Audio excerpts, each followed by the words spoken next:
I think that the biggest challenges that democracies are facing depends on on the understanding of democracy that we have. So basically I see two different answers depending on these different conceptions. So I'm going to paint two pictures of democracy. One is democracy as closed and one is democracy as open, right? And I think when you ask what are the biggest challenges that democracies are facing, based on the picture that you have, you get different answers. So if I was looking at the picture of democracy as closed, I think the biggest challenge would be the fact that democracies as we understand them, representative democracies, right? Western conceptions of democracy, if you like. I think the biggest challenges that they face are three. First, a hollowing out.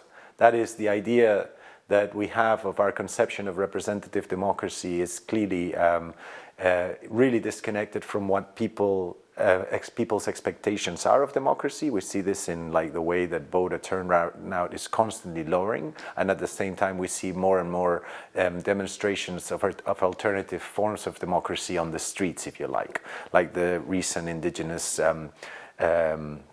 protests that have been going on, or protests that you see all around the world. We saw them in Hong Kong, we've seen them in Barcelona with the independence movement, we've seen them in Hong Kong with the relationship with China and the police state that they have. So a hollowing out of the representative democracy, that's one aspect. Another one would be the rise of right-wing populism, which I do agree with Chantal Mouffe in the sense that I see the rise of right-wing populism as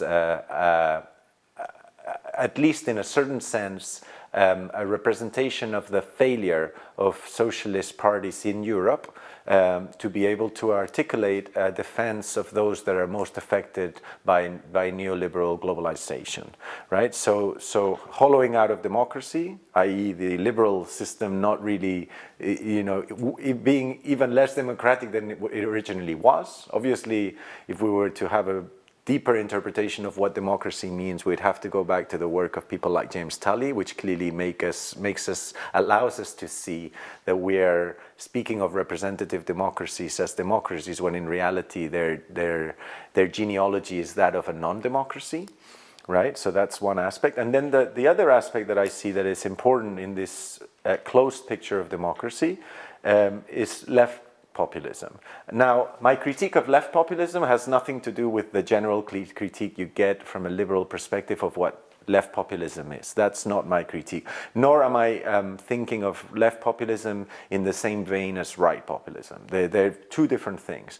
My critique of left populism is that although I agree with the analysis of the conjuncture, i.e. the situation that we're living and the way that theorists that are thinking along a left populist key right, people like Chantal Mouffe and Ernesto Laclau, what I see as a problem is that I think that in their answer to the conjuncture, they reproduce the very power structures they're trying to destroy, right? So I think that, so that would be my understanding of the challenges that the picture of democracy as closed faces.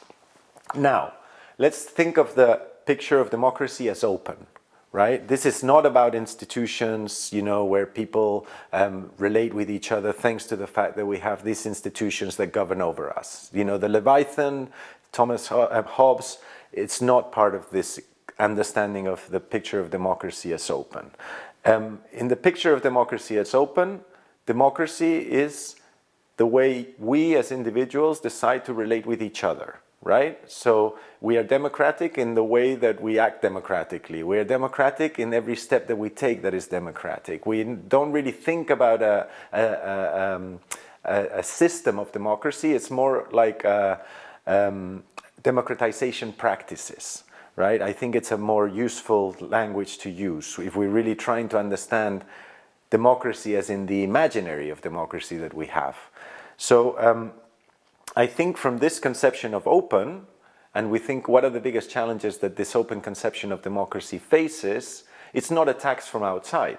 It's the failures from inside. That is, from this conception of democracy as open, democracy is challenged when I stop being democratic, or when you stop being democratic, right? So I think this really does at least challenge this notion that, you know, democracy is at risk because of things happening outside of it.